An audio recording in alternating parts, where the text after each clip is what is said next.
Welcome to Stories Before Sleep. Close your eyes, take a deep breath, and let yourself drift into a world of dreams. Each story here is designed to calm your mind, ease your thoughts, and help you fall asleep peacefully. Let's begin tonight's soothing adventure together. Let's start the video. King Midas once believed that silence was the truest sign of perfection. His palace, carved from pale marble and veined with sunlight, shimmered like a dream suspended above reality. Every corridor reflected his triumph. Every polished surface mirrored his face, until even he began to doubt which version was the real one. The air smelled of honeyed wine and crushed jasmine. Music drifted through the halls like a ghost remembering its former shape. Beyond the gardens, the land slept beneath the glow of endless prosperity, yet within that stillness, something restless began to stir, an invisible tremor, almost like the heartbeat of the earth itself, remembering what it had lost. He walked each morning through the orchard, where figs bent under their own sweetness, his mind repeating the same quiet mantra, more, always more. The trees bowed at his passing, their leaves whispering secrets of abundance. He imagined that the gods had chosen him, that his reign was proof of divine favor. But in the silence between breaths, he could feel the echo of hunger, a hollow sound that no feast could fill. When he closed his eyes, he no longer saw the world as it was, but as it might become if every imperfection were buried beneath a layer of gold. That thought took root like a seed dropped into the soil of his mind. It grew in darkness, nourished by envy and the quiet admiration of those who dared not speak against him. At night he would dream of rivers turning to molten metal, of stars freezing mid-glow, of a world perfectly still and glittering. In his dreams, even sorrow shone. He would awaken trembling, uncertain if the warmth on his skin was from the dawn or from something deeper, something watching him from beyond the horizon. When the wish came to him, it was not as a prayer, but as a whisper rising from the heart of his own desire. The voice was neither human nor divine. It was simply the sound of longing given shape. If only everything I touched could turn to gold, then I would be free from fear, from loss, from the fragile decay of time. The thought tasted sweet, like ripe fruit before it rots. He let it linger, unaware that in that moment the world had already begun to listen. Outside, the first clouds of the season gathered over the palace. The light dimmed, yet it did not fade. It grew heavy, dense, as if soaked in liquid fire. Birds fell silent. The air turned metallic, humming faintly, like a string pulled too tight. Midas stood in his chamber, unaware that his reflection in a polished wall no longer moved exactly as he did. The echo of his wish vibrated through the stones, the trees, the soil beneath the city. When he reached out to steady himself against the column, the surface shuddered under his palm. For a heartbeat, he felt warmth, then stillness, then brilliance. The marble blossomed into gold, smooth and radiant. The tremor in the air vanished, replaced by a silence so deep it swallowed the sound of his breath. He drew back his hand and watched the column glint in the dimming light. The edges of reality seemed to bend around it, as if the world had been rewritten by a single touch. For a long moment he stood there, stunned, his mind refusing to accept what his eyes proclaimed. Then the exhilaration came, sharp and electric, coursing through him like fire through veins. The impossible had obeyed him. The earth itself had yielded to his desire. He could not yet sense the shadow trailing behind that triumph, the invisible hand reaching through the golden light. Somewhere beyond the walls, the wind began to move again, slow and heavy, carrying with it the faint scent of metal and rain. The morning after the transformation, sunlight spilled into the corridors like molten amber. Midas awoke with the lingering pulse of the previous night still humming beneath his skin. The air itself felt alive, vibrating gently as though the palace had become a living instrument tuned to his heartbeat. When he rose from his bed, the sheets stiffened beneath his fingers, their soft folds turning rigid, luminous, perfect. The sound that followed was not a whisper but a crystalline chime, delicate and haunting. For a moment he hesitated, uncertain if he was still dreaming. Then he reached out to touch the edge of the table beside him. The wood rippled like water before hardening into pure gold. The same weightless thrill returned, but this time it was sharper, edged with disbelief. He turned toward the window, and when his hand brushed the curtain, the fabric froze, mid-motion, light refracting from each thread like fire caught inside glass. Beyond the palace, the gardens glittered in the rising sun. Every leaf shimmered, every blade of grass glowed faintly. He descended the steps barefoot, the marble beneath his feet echoing with the faintest metallic ring. When he brushed his palm against the trunk of an olive tree, gold veins spread across the bark like lightning in slow motion. The fruit above hardened, their green skins reflecting the sky until they no longer seemed alive. He laughed then, softly, a sound that startled even the air. Everything he touched became eternal. The earth had surrendered its impermanence to his will. The birds that had once filled the gardens with song now circled silently above, confused by the stillness below. A thin breeze moved through the orchard, carrying with it a faint glitter of dust, the residue of transformation. Perhaps for the first sign that life was slipping quietly away, Midas returned inside, drunk on the brilliance of his creation. Servants watched from a distance, their faces pale, uncertain whether they stood before a man or a god.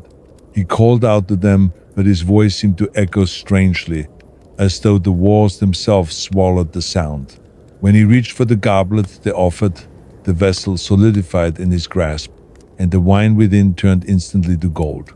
The metallic sheen reflected his astonishment, his hunger, his doubt.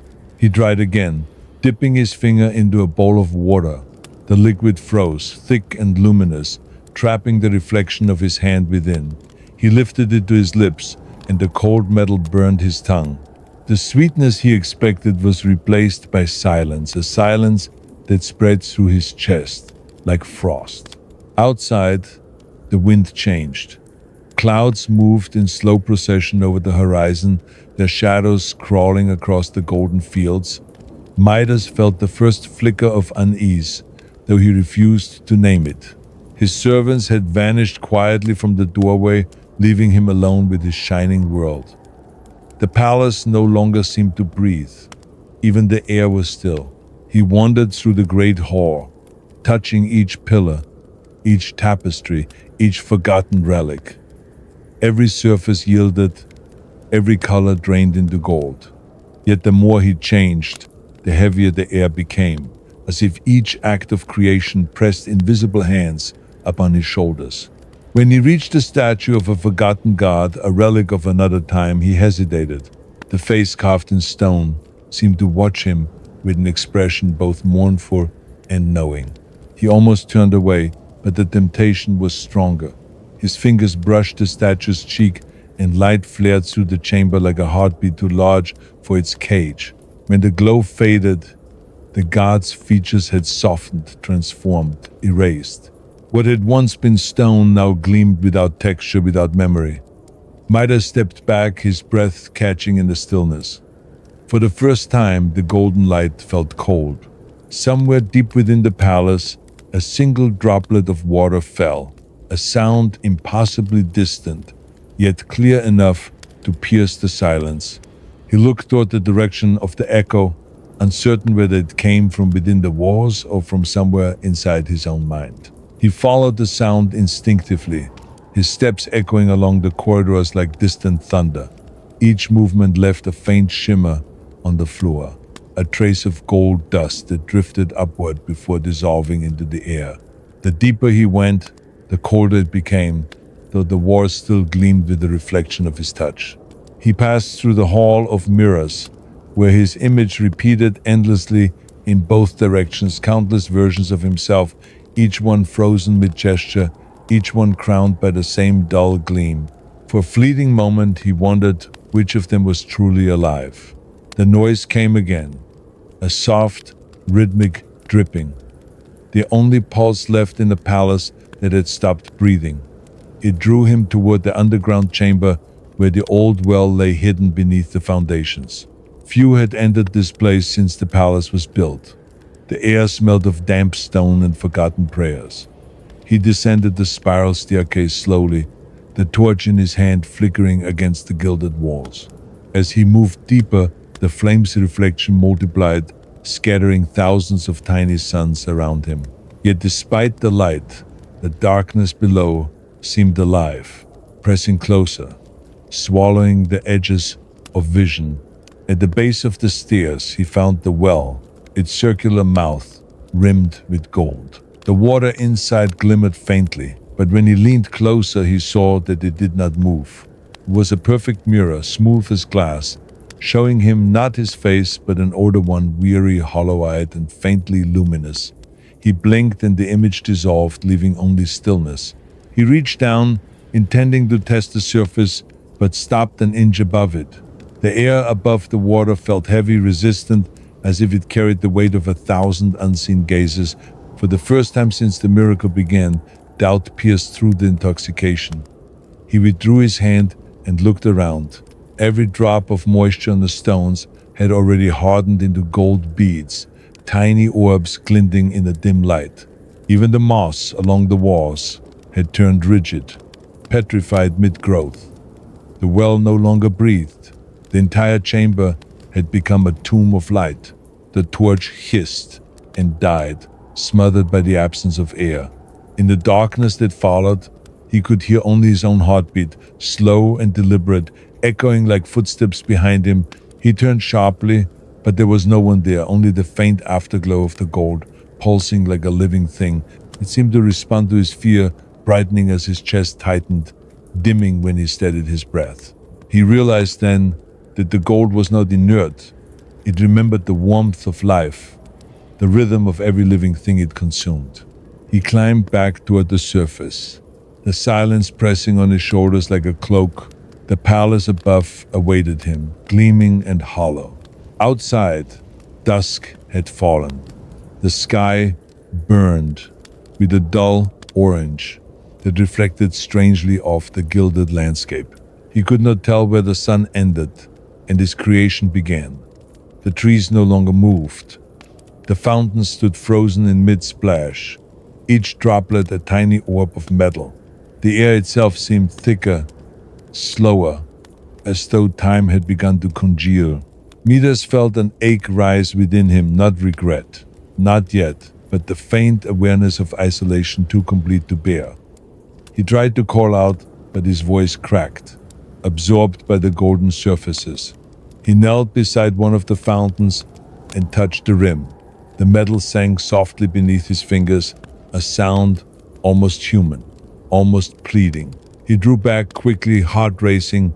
For a moment he imagined that, if he listened closely enough, he could still hear the water moving beneath the hardened surface, struggling to escape. Night crept across the horizon, and with it came a strange luminescence. The fields shimmered under the starlight, the gold reflecting the heavens until it seemed the earth itself had become another sky. It was beautiful, impossibly so, and yet beneath that beauty lay a silence, so complete. It felt like the pause between one heartbeat and the next. He stood alone in that stillness, the weight of eternity pressing gently against his skin. Somewhere, in the distance, lightning flickered without sound, illuminating the golden plains in pale flashes. The reflection reached his eyes, and for a moment he thought he saw the world beginning to close in on itself, folding the horizon into a circle of light that had no center, no end. He blinked, and the illusion vanished, leaving him surrounded by the echo of his own creation. By the second dawn, the kingdom had become a quiet ocean of gold. Villages shimmered like mirages, rivers ran no more, and the forests had turned into a maze of metal branches whispering in the windless air. From the highest tower of his palace, Midas looked upon his empire, a landscape so radiant that it hurt the eyes to behold. Yet within that brilliance was something lifeless, an endless horizon of stillness. The beauty he had dreamed of now stretched before him like a graveyard made of light. He descended the tower slowly, his footsteps ringing in hollow rhythm. The corridors smelled faintly of dust and metal. Every living thing that once filled them, the guards, the servants, the laughter that had echoed between the walls, had vanished, their absence louder than any cry. He told himself they had fled the city, frightened by the miracle. But deep inside, he knew no one had escaped the spreading touch. Wherever his shadow reached, the world followed in the silence. In the banquet hall, sunlight slanted through the high windows, scattering across the tables laden with gold. Fruit gleamed like jewels, wine solidified in the goblets, and bread had become a sculpture of perfect stillness. He sat among them, surrounded by the feast of eternity. The smell of decay was gone, replaced by the scentless chill of metal. He reached for a single grape, its surface glimmering like a tear. As he placed it to his lips, it scraped against his teeth, flavorless and sharp. Hunger twisted in his gut, a dull, relentless ache that no longer belonged to the world around him. He rose, his hands trembling, and stumbled toward the doorway. Outside, the sky had begun to pale, the color of ash after flame. In the distance, he saw the outlines of the olive groves, their leaves frozen mid-sway. Even the birds that had once circled above the palace lay scattered on the ground, their feathers glinting like coins. He knelt beside one, brushing its wing with cautious fingers. It rang faintly, like glass under pressure. The sound lingered in the air, thin and brittle, as though the world itself were about to fracture. The ache in his stomach deepened. He felt his strength fading, not from time, but from the absence of it. The body, denied its rhythm of hunger and satisfaction, began to unravel. He tried to drink from a nearby fountain, but his lips met only metal. The reflection that stared back at him no longer seemed his own. The face was harder, the eyes luminous and empty. The gold had begun to claim him from within. He turned from the water and looked toward the mountains. The horizon shimmered with false warmth, a heat that promised nothing but more stillness. He thought of the gods, then the unseen architects of his desire. He had not spoken their names in years, had forgotten the humility that once tethered men to the earth. Perhaps, he thought, they had not punished him at all. Perhaps they had simply answered too well. The thought settled like dust in his chest. He remembered the stories his father used to tell him, tales of men who sought to rise above their station, who reached for the fire of heaven only to burn. He had always laughed at those fables, believing wisdom was merely fear disguised as reverence. Now, surrounded by his own perfection, he felt the quiet truth in those old words. As the sun climbed higher, the light thickened, turning the air into a haze of gold. Shadows vanished.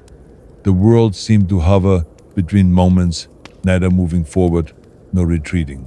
He walked through the garden, the once living earth crunching beneath his feet like glass. Somewhere beneath the golden crust, he imagined the soil still breathing, waiting for the weight of his curse to crack and crumble away. He reached the edge of the orchard, where the first tree he had touched still stood, its roots glittering beneath the ground. The memory of that initial thrill returned, the pulse of discovery, the intoxicating certainty that he had become more than mortal. But the tree before him was no longer a symbol of triumph. It was a monument to absence. Its branches caught the wind and did not move. Its fruit hung in silence. For a moment, Midas closed his eyes and tried to remember the sound of leaves rustling, the taste of ripe fruit, the laughter of his daughter echoing through the corridors. The images flickered like dying embers, fragile and fading. When he opened his eyes again, only the gold remained endless, unchanging, and utterly alone. A tremor passed through the ground beneath him, faint but distinct. He lifted his head. and for the first time since the wish, the silence broke not with sound, but with presence.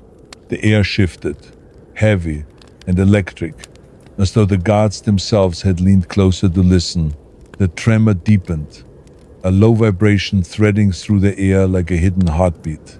Midas stood motionless, his gaze fixed on the horizon, where the light no longer looked like sunlight but molten metal poured across the sky. The stillness pressed against his skin, and for a fleeting instant he thought he could hear whispers within it, faint, overlapping murmurs, neither in language nor in tone, but something older, like the memory of the world speaking back to him. He turned slowly, scanning the golden orchard. Every surface gleamed with impossible clarity, but the shimmer seemed to move, as if something beneath the metal was breathing, trying to rise. The illusion unsettled him, yet he could not look away. He felt an almost magnetic pull toward the heart of the garden, where a small pool once reflected the moon. Now it was a perfect disk of gold, still and opaque. The trembling grew stronger as he approached, each step sending tiny ripples through the air, though the ground remained unmoving. When he reached the edge, he knelt and stared into the pool. His reflection stared back, not regal, not divine, but fractured. The features shimmered as though the metal were melting from the inside. He leaned closer, fascinated by the distortion. His breath fogged the surface for the briefest moment, and in that blur another face seemed to take shape, calm, ancient, and expressionless. The sight struck him with the coldness of recognition, though he did not understand why. He drew back sharply, the motion breaking the illusion. The surface hardened again, returning to its perfect stillness. He looked down at his hands. The veins beneath his skin gleamed faintly. Gold was threading through him, quietly, patiently. It moved with the rhythm of his pulse, creeping upward with each heartbeat. The realization sent a tremor through his body, but there was no pain, only a spreading numbness, a slow replacement of what was once human. He rose, dizzy, the air thick around him. Above, the clouds twisted into spirals of dull fire. The scent of metal filled his lungs with every breath. He wandered through the orchard once more, each step slower than the last. His shadow had grown faint, nearly invisible, against the brightness of the ground. The light no longer obeyed the sun. It seemed to emanate from everything at once, without source or mercy. As he moved deeper into the garden, he noticed faint cracks spreading across the golden leaves.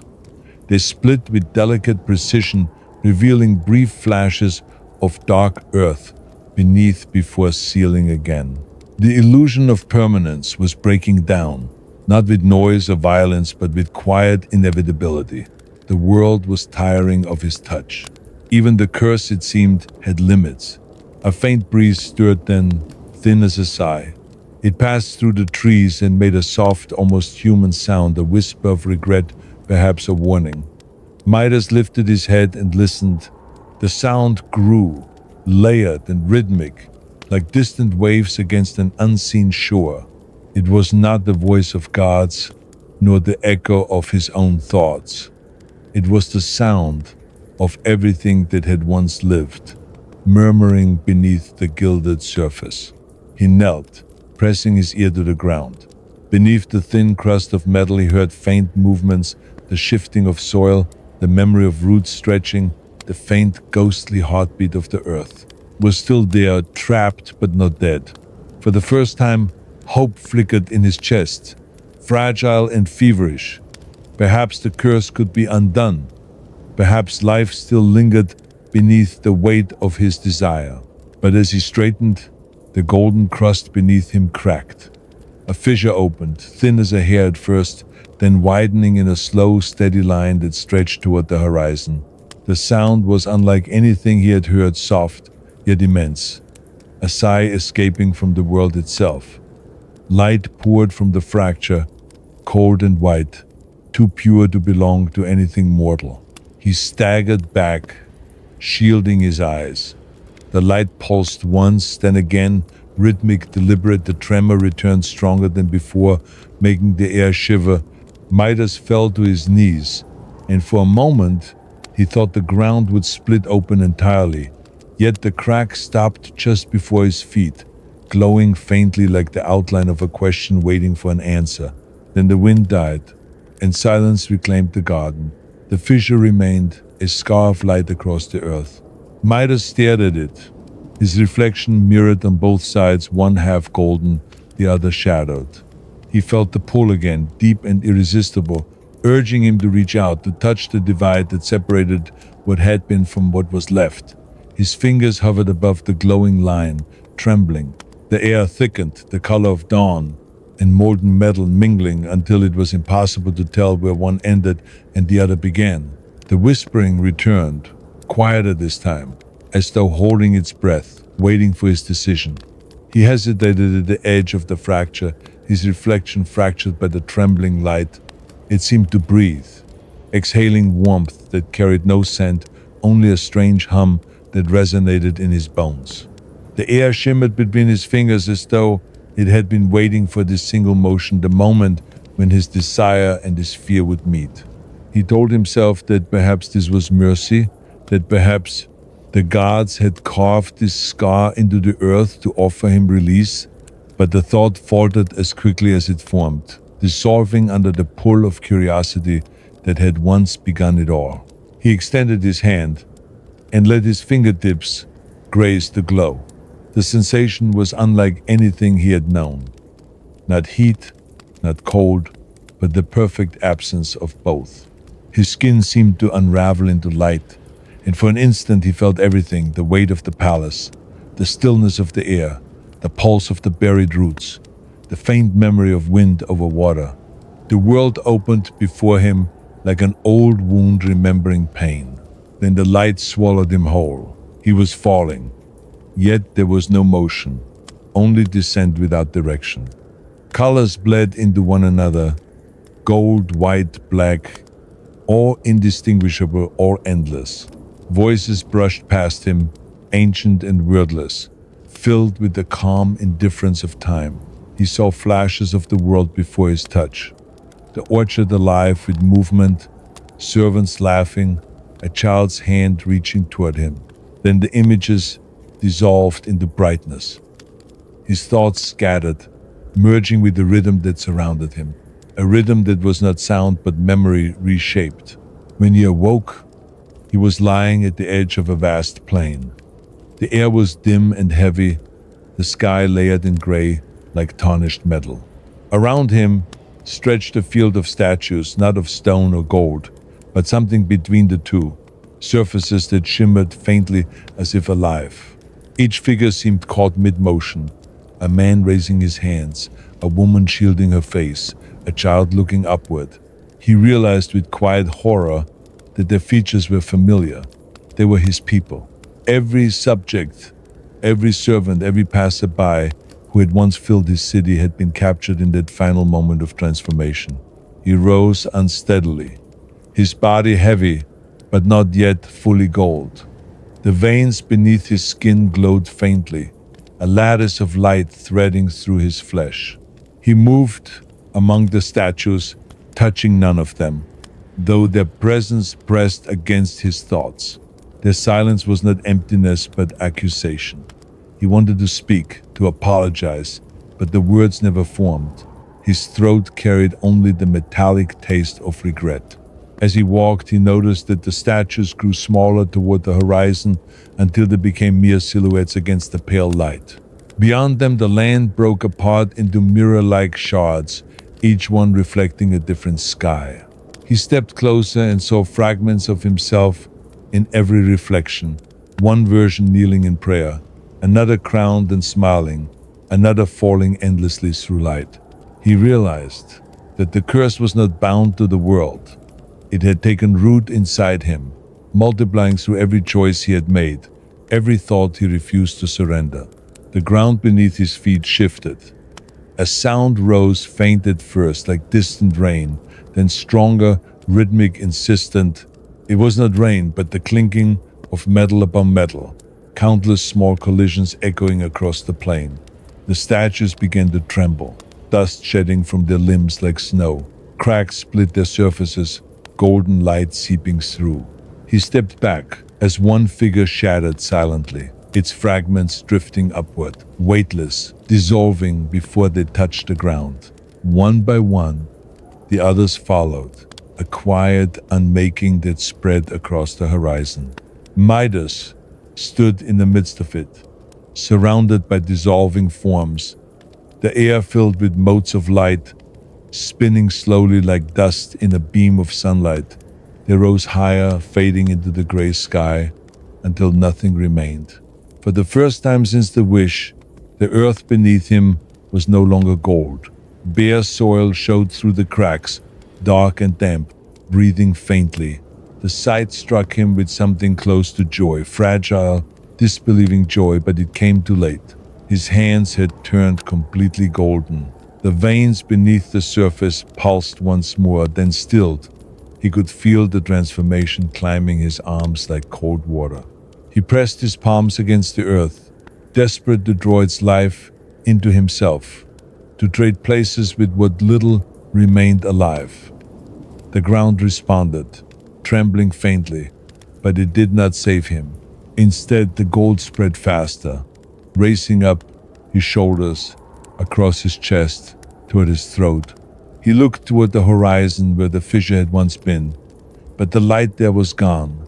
Only the faint shimmer of dust remained, swirling in lazy spirals.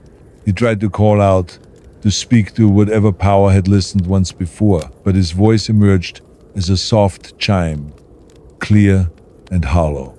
The sound echoed over the empty plain, then vanished, absorbed by the air. He sank to his knees, the weight of his body increasing as the transformation neared completion. His thoughts slowed, drifting apart like smoke. Somewhere beneath the surface, he thought he felt the earth stir a faint vibration, gentle as a heartbeat. It was not mercy, it was remembrance. The world was reclaiming what he had stolen. When the gold finally reached his face, he did not resist. The last thing he saw was the horizon trembling with new life, faint green pushing through the cracks, the fragile color of beginnings. Then everything went still again. Time passed, though not in any way that could be measured. The world above him shifted through seasons unseen, while beneath the gilded crust where his body had frozen, silence gathered like dust in forgotten halls. For ages, the statue that had once been Midas stood half buried in the earth, its surface dulled by wind and ash. The gleam of gold faded into something muted, something almost human. And then one day, without sound, the sky cracked open with rain. The first drop struck his cheek and rolled down the rigid line of his jaw, leaving a thin trail where gold softened and flaked away. The rain did not fall gently, it hissed, whispering against the cursed surface like an argument between worlds. Each drop struck with purpose, seeking the life hidden beneath the metal shell. Beneath the earth, the roots stirred, remembering their purpose. The golden soil shivered and broke apart, exposing veins of dark loam and the faint glisten of water. Somewhere deep inside the husk of gold, a spark pulsed, not a heartbeat, but something adjacent to it. The last echo of a man who had desired too much. The rain fed it, drop by drop, eroding what remained of his perfection. A fissure spread down the statue's chest, fine and deliberate, until a single beam of sunlight pierced the storm and slipped inside. For the first time in centuries, warmth, true warmth, not the metallic imitation he once commanded, touched what was left of him. The world exhaled. The orchard that had long ago turned to metal began to tremble. Trees split open along their trunks, shedding brittle bark in flakes that fell like golden snow. Beneath, the color green returned hesitantly, tender and unsure, as though afraid to wake the slumbering curse. The earth drank the rain greedily, and for every drop absorbed, the memory of life resurfaced. The scent of soil, the hum of insects, the breath of wind through leaves. The statue of Midas began to tilt, the weight of centuries giving way. It collapsed slowly, the head bowing first, as if in apology.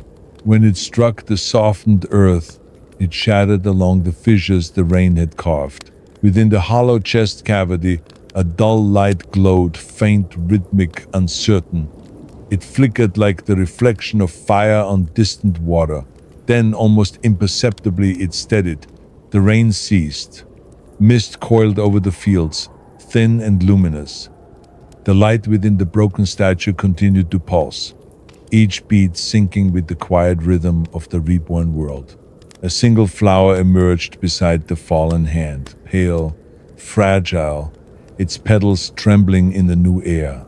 The roots of the orchard reached toward it as though recognizing something of their own.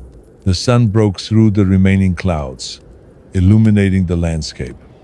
What had once been an empire of gold was now a plain of ruin and renewal. Pockets of living green scattered across the horizon, surrounded by fragments of metal that caught the light but no longer reflected it fully. The brightness of gold had dulled, replaced by the subtler sheen of morning dew. Within that light, the memory of Midas lingered not as a man nor as a curse, but as a warning inscribed into the bones of the earth. Every tree that grew upon that soil carried faint golden streaks in its bark, veins that shimmered when rain touched them, reminders of the price once paid for perfection. In time, travelers came to the plain.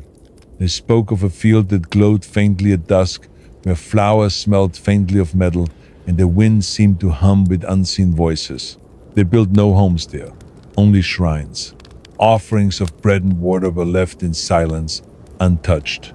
When they looked closely, they could see the outline of a figure beneath the soil, the ghost of a king bowed before his own creation. The rains continued through the years, soft and cleansing. The plain flourished, but it never forgot. Children who wandered too far into the orchards sometimes claimed to hear faint chimes beneath their feet, like laughter caught inside a bell. Their elders would hush them, whispering that the sound was only the wind. But when the storms came and the lightning turned the sky to molten gold, everyone could feel it, the heartbeat beneath the ground, slow, deliberate, eternal. And somewhere beneath that heartbeat, in the quiet between thunderclaps, the echo of a thought persisted, not of greed, but of understanding.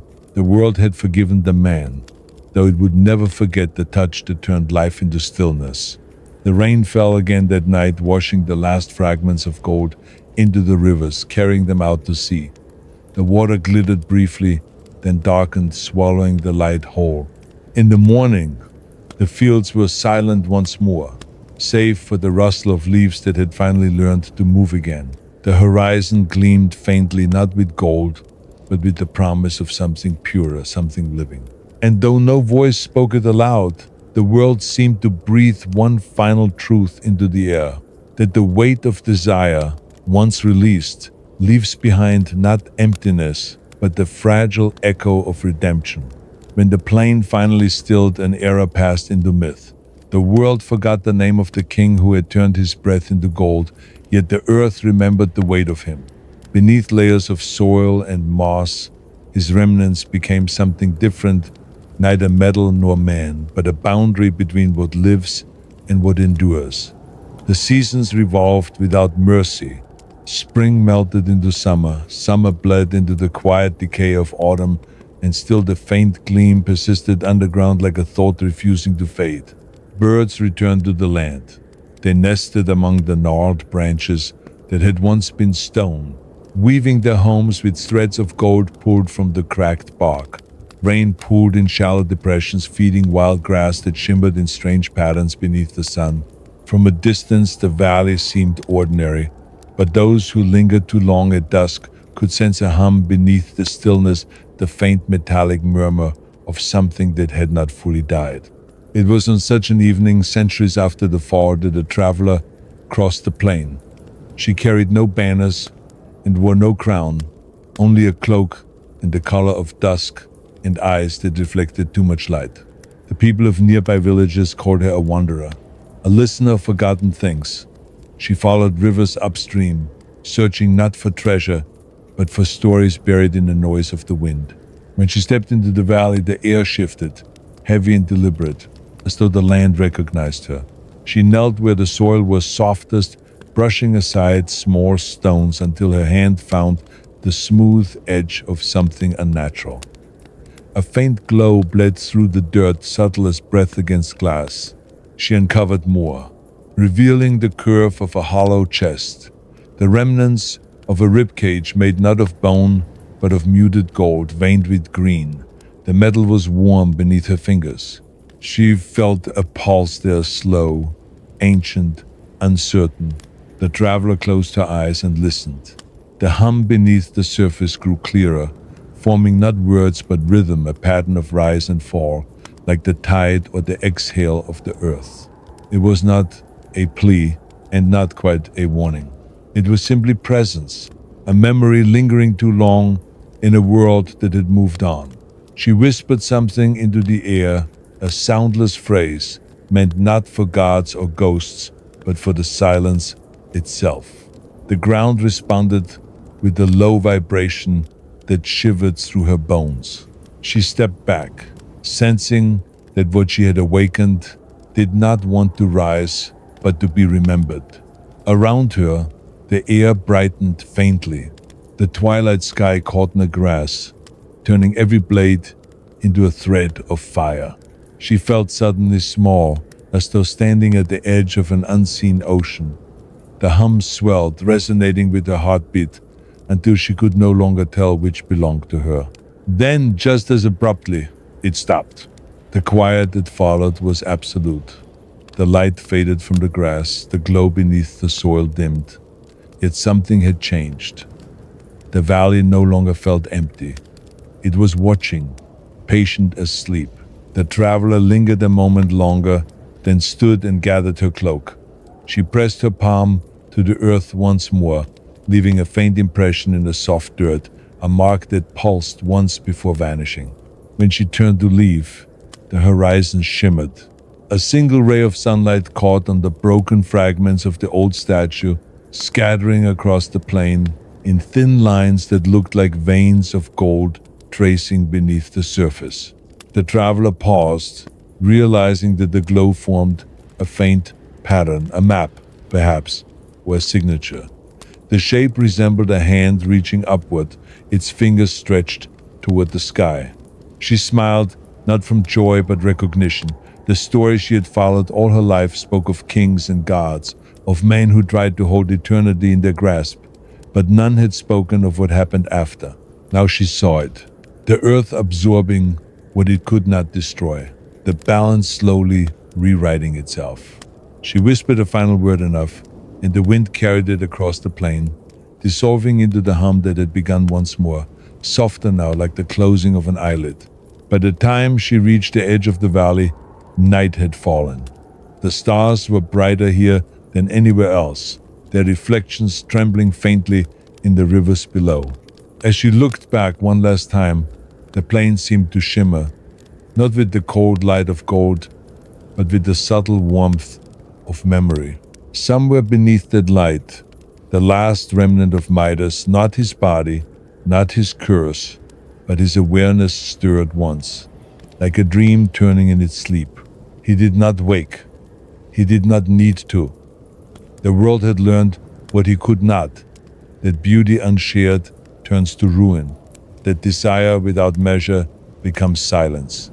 The valley exhaled, long and deep, its breath merging with the wind. And as the traveler vanished into the night, the faint hum beneath her feet became indistinguishable from her heartbeat, as if the story itself had folded quietly into her.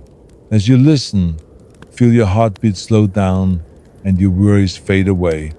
Every word is a soft whisper guiding you toward a gentle rest. Imagine the scenes, the voices, and the stars above. Everything is quiet, everything is calm. Let's continue the video. The valley slept for another age after the traveler's departure, resting in the rhythm of rain and growth, erosion and renewal. Seasons passed, indistinguishable except for the shifting color of the grass and the subtle gleam that never quite left the soil. The world around it changed, empires rose, maps were rewritten, and tongues forgot the names of the old gods, but the heartbeat beneath the plain endured, patient and unhurried. When the sun reached a certain angle in midsummer, the faint veins of gold hidden beneath the earth would glow again, tracing forgotten lines across the fields. From the cliffs above, they looked like constellations fallen to the ground. Shepherds told their children that these were the bones of a sleeping giant, his heart still beating deep below. Others claimed that the earth itself wore jewelry in memory of the man who had once turned it to metal. But no one lingered after dark. The air carried something that unsettled sleep, not menace, but remembrance. It was during one such summer that the first storms in decades swept across the land. Thunder rolled through the mountains and the rivers swelled, carrying silt from distant places. The rain fell heavier than it had since the days of Midas. When it reached the valley, it came not as a cleansing but as an unveiling. The surface of the earth broke open once more, releasing thin ribbons of gold dust that drifted into the stormlight like mist. The scent of metal returned, faint but undeniable. From far away, a group of miners saw the shimmer and mistook it for treasure. They came with picks and torches, their laughter sharp against the wind. As they dug into the softened ground, their tools struck something smooth and resonant. The sound that followed was not the dull thud of earth against stone, but a low tone that rang through their bones. They froze, glancing at each other, unease replacing excitement. One of them reached down and brushed away the dirt, revealing the curved edge of a massive structure buried just beneath the surface, not stone, not gold, but something that flickered between both. They dug deeper, uncovering what looked like the side of a colossal figure. The air thickened around them, vibrating faintly. The youngest miner whispered the earth was breathing. Another swore he could feel a pulse through the ground. The foreman, unwilling to abandon the promise of fortune, ordered them to continue. But each strike of metal against the buried form produced a sound that was less and less human, a slow, mournful resonance that made their skin crawl. When lightning struck the ridge above them, the vibration deepened, rippling outward in perfect circles. The miners stumbled back, covering their ears as the air filled with a single, sustained note that seemed to come from everywhere at once. The ground shuddered, cracking open just enough to reveal a hollow chamber beneath their feet. For an instant, they saw what lay within, a golden hand reaching upward, its fingers half crumbled, veins glowing faintly as though blood still moved through them. Then the light exploded outward, and the storm swallowed everything. When morning came, the valley was empty again. The miners' tools lay scattered in the mud, their handles charred black. The fissure had sealed itself, leaving no trace of the chamber beneath. Only the faint smell of ozone and iron lingered in the air.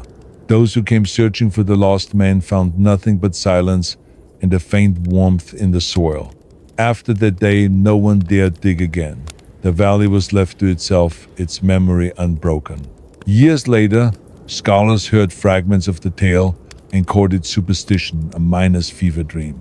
But among the elders of the nearby villages, the story grew into something deeper.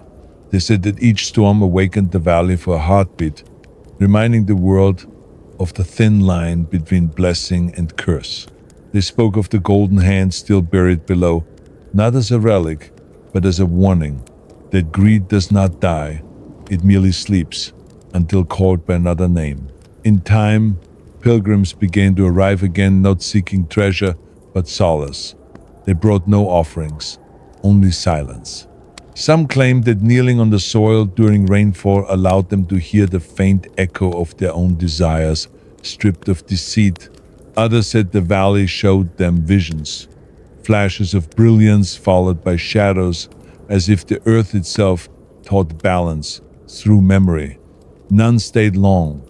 They all left quieter than they came. The valley endured, halfway between myth and geography, its light dimming and brightening with the age of the world. And though the name of Midas was spoken only in stories now softened by centuries, the echo of his touch remained a reminder that even when forgotten, a desire once granted can linger like breath trapped inside stone. Centuries turned the valley into a threshold between legend and landscape. Cartographers marked it as unremarkable, yet travelers still lost their way near its borders, wandering through fog that appeared only to those who did not believe in it. In summer, when the air was still and heat bent the horizon, the faint shimmer of buried gold would pulse beneath the grass, not bright enough to see clearly, but strong enough to feel, like a vibration through the ribs. Children who dared to play there came back quieter, speaking of lights beneath the soil that hummed like distant singing. It was said that one year, when the stars burned unusually close to the earth, the hum became a song. It began at twilight, a low tone that rippled through the wind, subtle enough to mistake for thunder. But as night deepened, the sound grew structured, a rhythm, almost deliberate, resonating through every root and stone. Animals fled, the river stilled, and the people of the nearby village woke to a light on the horizon, soft and colorless, pulsing in time with the sound. They gathered at the ridge, overlooking the valley, afraid to descend. The light did not blind, it invited. It rose and fell like breath, exposing the contours of the land below. From above, they could see the faint outline of a shape carved into the earth, enormous, precise, unmistakably human. A figure lying on its back, arms extended toward the sky. Where the heart would be, the glow intensified, then faded, then flared again. Someone whispered the name Midas, though none there remembered why it felt familiar. For hours, the light persisted.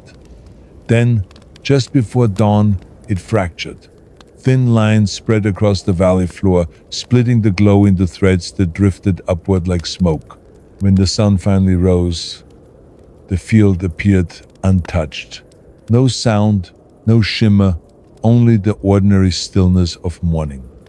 Yet every blade of grass bore a faint metallic edge, and the air smelled faintly of rain on metal.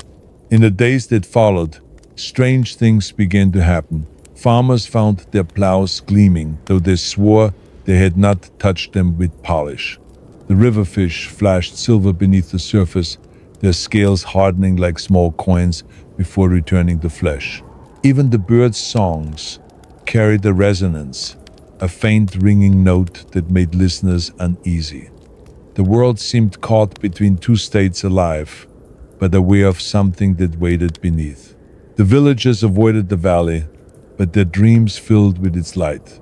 Some saw hands reaching upward from the soil, others saw faces forming in the rain. A few awoke with gold dust on their fingertips, fine as pollen. Fear spread quietly, though no one spoke of it aloud. They began to leave offerings again, not of wealth, but of remembrance. Bowls of water, handfuls of earth, small flowers from the riverbank. Nothing they left was ever disturbed, yet in the morning, dew clung to each object as though someone had touched it gently in the night. Autumn came, and with it, silence. The strange light did not return. The valley sank once more into sleep, its hum fading until it became indistinguishable from the heartbeat of the world itself. But its influence had spread. The rivers ran clear that year, their surfaces reflecting more light than the sky could provide. Travelers who crossed the region reported vivid dreams and a peculiar certainty that the air itself was listening. Far away, in a city of marble and glass, a sculptor began to carve a figure he had seen only once in a dream, filled with dust and thunder. His hands moved without command, guided by something older than memory. The statue took form over months. A man half emerging from the ground, one hand reaching upward, the other pressed against his chest. When it was finished, he could not explain why the figure's eyes looked alive, nor why gold appeared in the stone where none had been mixed. He left the sculpture unnamed, and those who saw it described the strange feeling as if it were breathing. Some said it was beautiful, others claimed it made them uneasy. In time, people forgot the artist, but not the figure. It remained standing in the square long after the sculptor's death, gleaming faintly in the rain. Pigeons gathered on its shoulders, children played at its base, and no one realized that beneath the dust and moss, the gold still pulsed faintly, keeping rhythm with something far below the earth. And so the curse changed shape again. It was no longer a punishment, nor even a warning, but a pattern, a heartbeat, traveling through time, waiting to be recognized. Those who felt it did not fear it. They only paused for a second to listen. In that moment of listening, the world itself seemed to exhale, remembering the touch that had nearly stilled it. The story of Midas lived on not through words, but through the quiet shimmer that lingered where the human hand had once reached too far. Winter came quietly to the valley, muffling its memory beneath a thin skin of frost. The grass bent under the cold, heavy with the weight of unseen years. The rivers, once restless, slowed to glass, mirroring a sky drained of color. Nothing moved, and yet the silence did not feel empty, it felt watchful. Deep beneath the frozen ground, faint warmth persisted, pulsing like the last ember of a long extinguished fire. No one visited now. The villages nearby had thinned, their people scattered by wars and wanderings. The path that once wound toward the heart of the valley vanished beneath roots and moss. Only animals crossed it, deer tracing forgotten lines, foxes leaving light tracks on the frost. At night, when the moon hung low and sharp, the valley glimmered faintly, not with gold, but with the pale shimmer of something between sleep and waking. One night, a group of monks traveling through the mountains lost their way in a storm. The wind carried them down the slopes, through a tangle of trees, until they reached a silent field. Their torches flickered against the snow, casting shadows that seemed too large for the bodies that made them. They spoke little. Their order prized silence above prayer. When they saw the faint luminescence beneath the ice, they mistook it for a sign. They built a small shelter at the edge of the valley, a structure of wood and stone meant for quiet devotion. They named it Domus Luminis, the House of Light, though none of them understood what light they worshipped. Each dawn they knelt in the frost, faces turned toward the center of the field where the glow was strongest. And each dusk when the sun vanished, they swore the earth answered back, not in voice, but in vibration, subtle and deep enough to stir the air around their hearts. Over the years, the monks recorded what they felt. Their writings spoke not of miracles but of a rhythm, a constant pulse beneath the soil that matched the cadence of human breath. They called it the resting heart. To them it was neither divine nor profane, simply the sound of the world continuing to forgive itself. Pilgrims began to come again, drawn by whispers of peace found in the valley's silence. They would kneel upon the frozen ground, close their eyes, and feel the hum rise through their bones like music without sound. But with every generation, the purpose of the ritual shifted. The hum that once soothed began to attract those who sought meaning rather than quiet. Stone walls replaced the wooden shelter. The monastery grew. The monks spoke of visions in their sleep, of golden rivers running through darkness, of hands reaching from the soil, not pleading but offering. They built a shrine over the faintest glow, sealing it beneath layers of marble and incense. Centuries folded over centuries. The order changed names, lost languages, rebuilt itself on the ruins of its own memory. Few remembered why the valley was sacred, yet still they gathered. Some prayed for absolution, others for power, all of them listening to the same low vibration that never ceased. Beneath their feet, the last trace of Midas lingered, neither curse nor miracle, only the echo of a man who had touched eternity and been changed by it. On a winter morning unlike the rest, when the snow reflected light too bright to be natural, a young monk awoke to find the hum gone. The silence that replaced it was vast, fragile, and absolute. He stepped outside into the glittering cold, the air sharp against his skin. For the first time in his life, the earth beneath him was still. He did not know whether to grieve or to be relieved. He only stood there, feeling the weight of that stillness settle across his shoulders like a final blessing. And then, faintly, from somewhere beyond the hills, thunder rolled soft, distant, promising movement once more. When spring thawed the valley again, the snow receded like a curtain, revealing the scar of earth beneath. The monastery walls, weathered by centuries of wind, leaned inward as if listening for the hum that no longer came. The silence stretched thin, almost visible, a film of still air that distorted everything behind it. The monks went about their rituals in muted confusion, performing gestures that once had meaning but now echoed without resonance. The young monk who had first noticed the silence found himself drawn nightly to the shrine. Beneath the marble floor, the faintest warmth still lingered, but it no longer pulsed. It was constant, breathless, like the last ember refusing to fade. He began to dream of it not as light, but as depth, a vastness beneath the world's skin. Each night, he would see flashes, a hand turning to dust, a field of gold dissolving into ash, a shadow that stretched too far to belong to one man. The dreams left him hollow, but compelled. Something in the quiet wanted to be seen again.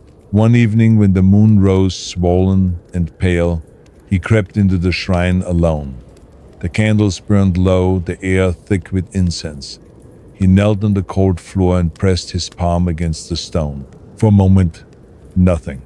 Then faintly, like a heartbeat heard through water, a single vibration.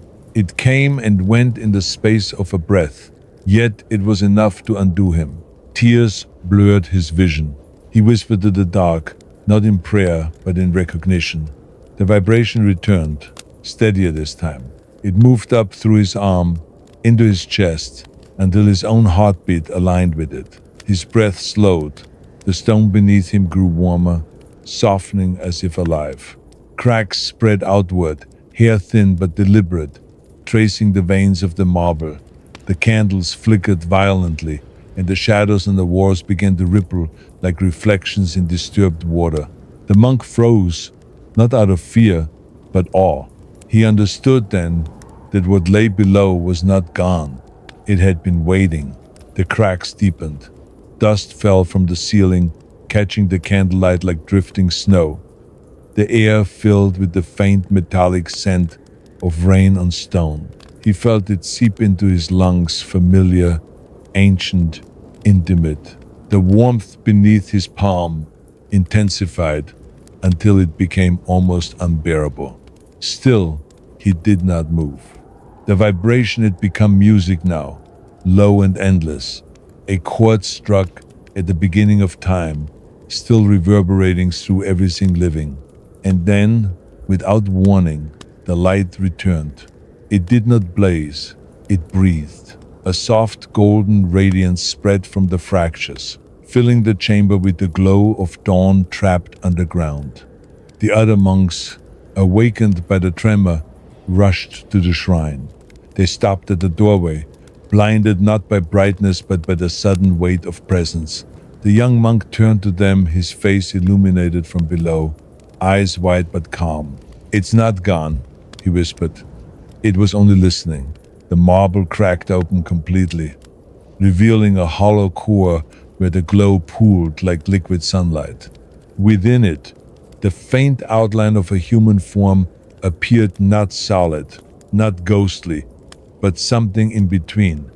The monks fell to their knees. The figure did not move, yet the air bent around it, as though the world itself recognized the return of an old frequency. For an instant, every sound, wind, breath, heart, aligned into a single note of impossible harmony. Then the light dimmed. When it faded, the shrine was silent once more. The floor lay broken, the air trembling with heat. The young monk remained kneeling, his hands still pressed to the warm stone. He could no longer hear the hum, but he felt it faint, internal, no longer beneath him but within. He smiled through tears, understanding what none before him had. The curse was never meant to end, only to transform. What Midas had turned to gold, time had turned to memory, and memory, in its purest form, was light. As dawn rose over the valley, The frost melted faster than it ever had. Rivers burst free from their ice, rushing toward the sea as if released from a long-held breath. Birds returned before their season. The world, it seemed, had remembered how to move again. By the time summer ripened, the valley seemed to breathe again.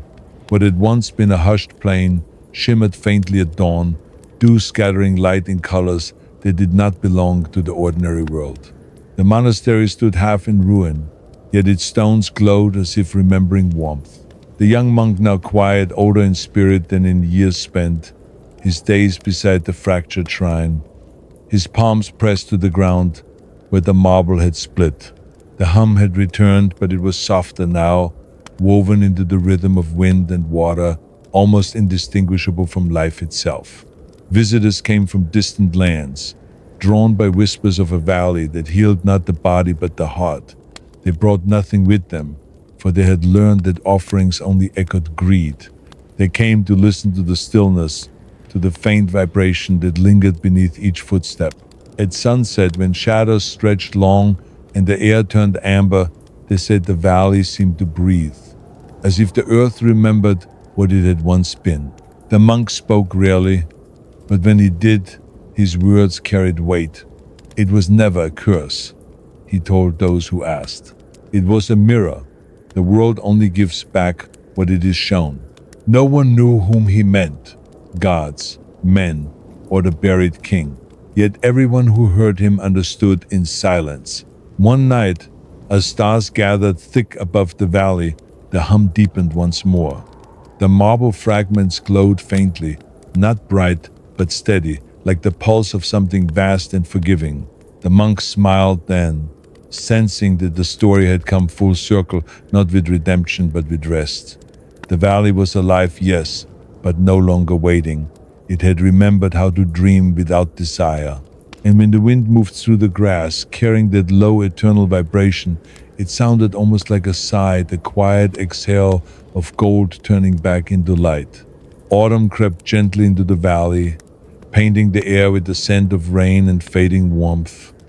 The leaves turned the color of old bronze, and each gust of wind sent them spiraling like fragments of forgotten time. The hum beneath the earth softened again, slower now, as though the valley had settled into a steady heartbeat. No longer a place of miracles or fear, it had become something quieter, a memory learning how to rest. The young monk, whose hair had turned the shade of winter ash, walked the fields each morning barefoot. He said the soil felt warm, alive, as if the ground itself still whispered stories through his skin. When he paused at the river, he could see thin veins of gold glimmering beneath the current, never still yet never spreading, contained, at peace. The water reflected not the sky, but light from below, as if the world's heart beat under its own reflection. Travelers still came, though fewer now. They came not seeking blessings but silence. They sat beside the monk in wordless companionship, and together they listened to the earth breathe. Sometimes, when dusk fell, a faint glow rose from the grass, pulsing once, then fading. The monk would close his eyes then and whisper a simple truth. It remembers us all. As the season waned, he felt the hum moving inward, not away, as if the land no longer needed to sing aloud. One night, while mist crawled low across the plain, he lay beside the shrine, eyes open to the stars. The vibration slowed, merged with his own pulse, and for a moment he felt himself dissolve not into gold, but into quiet, endless light. When dawn came, the shrine stood empty, yet the earth where he had lain shimmered faintly, a warmth spreading beneath the soil. The valley did not mourn. It only breathed, calm and unbroken, as though another heartbeat had joined the rhythm it would keep forever. Winter returned once more, but the valley no longer felt cold. Snow drifted across the fields in slow, deliberate spirals, settling softly over the shrine and the river. Beneath that pale blanket, the hum continued quiet, steady, patient, like a pulse the world had chosen to keep. Those who passed through the valley in that season spoke of a peace they could not name, They said the silence there felt full, as if it held something sacred between its breaths. Where the monk had once sat, a small tree had taken root. Its bark was smooth and pale, and in the morning light, veins of gold shimmered faintly beneath its surface. The villagers called it the remembering tree. They said that in the wind it made no sound, but when one stood close enough, they could feel a warmth radiating from it, rhythmic, alive. The children would press their palms against its trunk, giggling when the faint vibration tickled their skin. They did not know whose heartbeat they felt, only that it was kind. Years passed, and the valley became a place of pilgrimage once more, though without ceremony. Travelers left no offerings, no prayers, only quiet awe. The legend of the man who turned the world to gold had faded into myth, reshaped by time into a story of balance, of how beauty could destroy and how silence could heal. The world had learned to speak softly again. On certain nights when the moon hung low and the frost shone like dusted glass, the valley would shimmer faintly from within. The hum would deepen just enough to be felt in the chest, as if the earth itself sighed in contentment. The tree swayed gently, its roots spreading farther into the soil that once held a kingdom, a curse and a lesson too vast for words. And somewhere beneath it all, in the quiet heart of the world, the memory of Midas slept at last. Not as gold, not as sorrow, but as light returned to its source. Now that the story has come to an end, allow your dreams to take over. Rest well, dear listener. Tomorrow will be brighter and lighter. Good night and sweet dreams from Stories Before Sleep.